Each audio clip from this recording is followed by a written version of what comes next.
Hi mga sister, magpa-practice nga pala kami ng sayaw para sa opening ng Fantasyland sa bayan ng San Ildefonso, Bulacan. Pero bago ang lahat ay papasok muna ako sa school. Kakatapos ko nga lang maligo sa mga oras na to. Di ba obvious? Nakita nyo naman, di ba?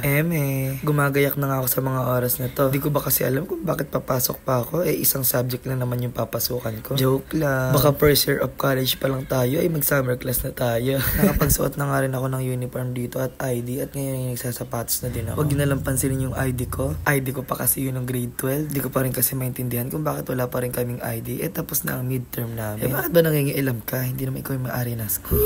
Nakapag-makeup at nakapag-ayos na nga rin ako ng mga oras na to. Ano pa nga ba? Di syempre aalis na. Nag-tricycle nga lang akong papuntang school kasi iniwan na naman ako ng mabubuti nating kaibigan. Nagulat niya ako nang hinarang kami ng guard at di na kami pinapapasok nang walang suot na mask. Napabili pa tuloy ako ng mas sa tindahan. Wala na nga akong pera. Nabawasan pa ng 5 piso. May kumakalat daw kasing sakit. Sakit ng kabaklaan. Nakapasok na nga ako sa campus ng mga oras na to at hinihintay na lang namin ang prof namin. At nang makarating na nga ang prof namin ay walang padalos-dalos at nagpa-group activity agad siya. Napakahusay mo ma'am. Buti na lang binuhat kami ng kaklase ko. Thanks to Andrew kasi sinalba mo kami.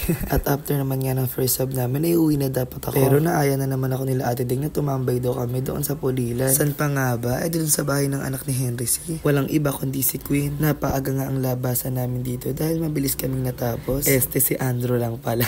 Kaya yun, hanggat wala pa si Ate Ding, hinintay ko muna siya dito sa 7-Eleven. Makalipas nga ang 24 hours ay dumating na rin siya finally. Kaso nga lang ay hindi pa sila kumakain kaya kumain muna kami dito sa Jollibee. Siyempre tatanggi pa ba ako? Gutom pa rin ako. Napakatimawa mo naman sis. Pagbili nga lang ng 5 pisong face mas labag pa sa atay mo tapos magja-Jollibee ka pa. After naman nga namin kumain dito ay hinatid naman kami ni Kuya Moti sa Baliwan. Kanina pa kasi kami inaantay ni Ate Julia at ni Ate Abby doon. At nang magkita-kita na nga kami ay sumakay na kami agad ng jeep papunta sa Kutkut Pulilan. At nang makababa naman nga kami dito sa Kutkut Pulilan ay sasakay na naman kami ulit ng isa pang jeep. Pababa naman sa Poblacion Pulilan. Wala na nga akong pera kakapamasahe dito. Napakalayo naman kasi ng bahay ng anak ni Henry C. Parang papunta na sa Canada sa sobrang layo ng bahay nila. May lang, di kasi ako gala. Uy, di ka gaganyan sis. At nang makarating na nga kami dito sa bahay ng anak ni Henry C ay dumiretso na kami sa 3rd floor. Antaray, di ba may 3rd floor pa sila? Kami nga ground floor lang, wala pang bubong. At nang makarating na nga kami dito sa 3rd floor ay umupo lang muna kami at nagpahinga. Grabe naman kasi ang pinagod ng mga sister ko sa biyahe, kainit-init pa. Nagmayabang nga ako at tinry ko yung gym nila, hindi ko pala kaya. Lumabas na naman ang kabadingan. Tumambay nga lang kami dito at nag-food trip at nanira na din ang buhay ng ibang tao. Naghubad na nga ako ng polo sa mga oras na to kasi init